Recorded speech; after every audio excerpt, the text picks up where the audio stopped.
As for my American friend, the CIA thinks it can infiltrate the mountain of Dr. Crud. You can't scare me, you slant-eyed yellow bastard. Take him to Detroit. No! No, not Detroit! No! No, please! Anything but that! No! Сәлем достар, арнама қош келдіңіздер.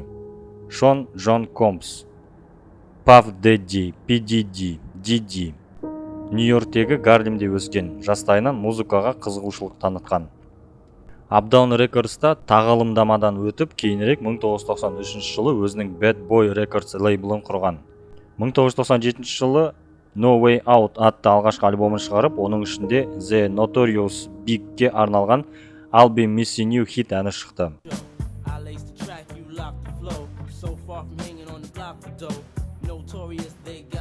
90 жылдардың аяғы мен 2000 жылдардың басында ең ықпалды продюсерлердің бірі болды.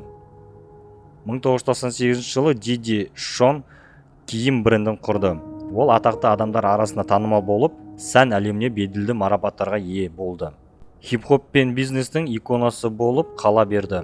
Оның көп қырлы мансабы адамдарды музыкаға, кәсіпкерлікке дейінгі әртүрлі салаларда дамуға шабыттандырады. 2024 жылы Шон Диди Комбс бірнеше ауыр айыптаулармен байланысты жанжалдың ортасында қалды. Танымал адвокат Тони Бузби 120-дан астам айыптаушыны, соның ішінде кәмелетке толмағандарды да қорғап отырғанын мәлімдеді. Бұл айыптауларға көптеген жылдар бойы музыкалық индустрияда орын алған физикалық және сексуалдық зорлық-зомбылық әрекеттері кіреді. Диди бұл айыптауларды үзілді-кесілді жоққа шығарып, оларды жалған және жала жабу деп атады. Оның адвокаттары, егер іс сотқа жетсе, оны қорғауға дайын екендерін мәлімдеді.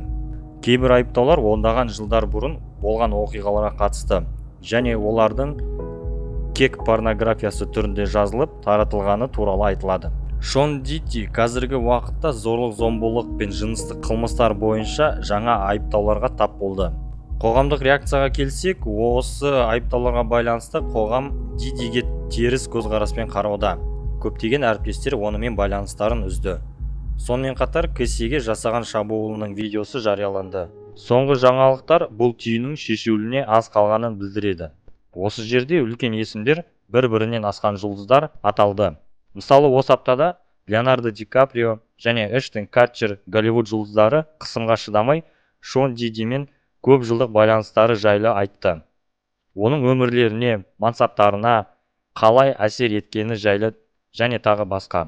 Басқа ақпараттар жайлы ол екеуінің артынан басқа жұлдыздар анық болады. Кенни Уэсттің бұрынғы махаббаты Ким Кардашьян Шонды сотқа берді. Оны сексуалды зорлықпен айыптады.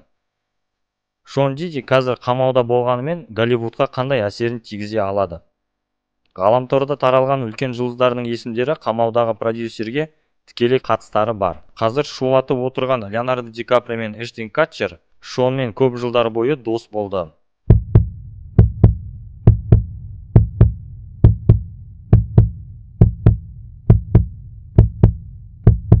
Ал Ди Каприоға келсек, бұл жерде қиындау.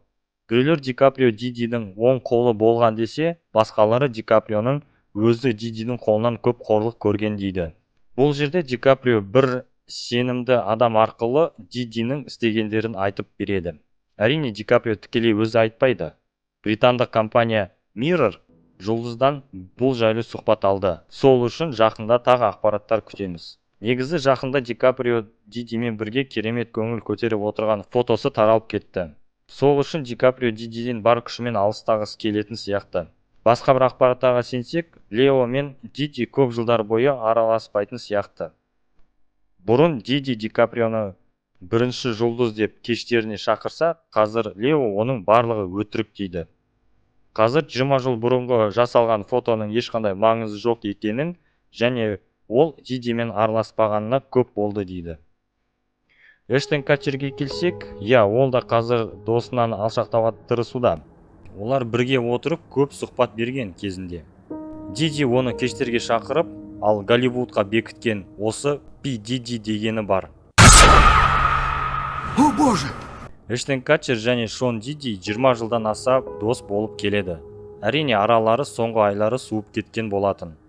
2000 жылдары Диди оны өзінің крысиный тобына қосқан болатын. Ал Эштен Катчер бұл сұхбатында, егер сен жалғыз болсаң, сол жалғыздықты бояйтын адам Дидиден басқа жоқ шығар дейді. Соңғы кезде әртістің жасырынып жүргені бар. Мен көп нәрсе айта алмаймын деген сұхбаты да бар. Daily Mail журналында Эштен Катчер соңғы кезде Дидиден алшақтап, оны еш қолдамайтынын жеткізеді. Правосудие торжествует. Әзірше осымен бітті. Ал мен бұл жайлы видео жасаймын ба, жоқ па белгісіз. Қалай десек те жаңалық жүргізе алмаймын. Және менің арнам ол тематикадан алыс. Осымен бітті. Арна тіркеліп, комментарий қалдырыңыздар. Қазақша YouTube дамысын.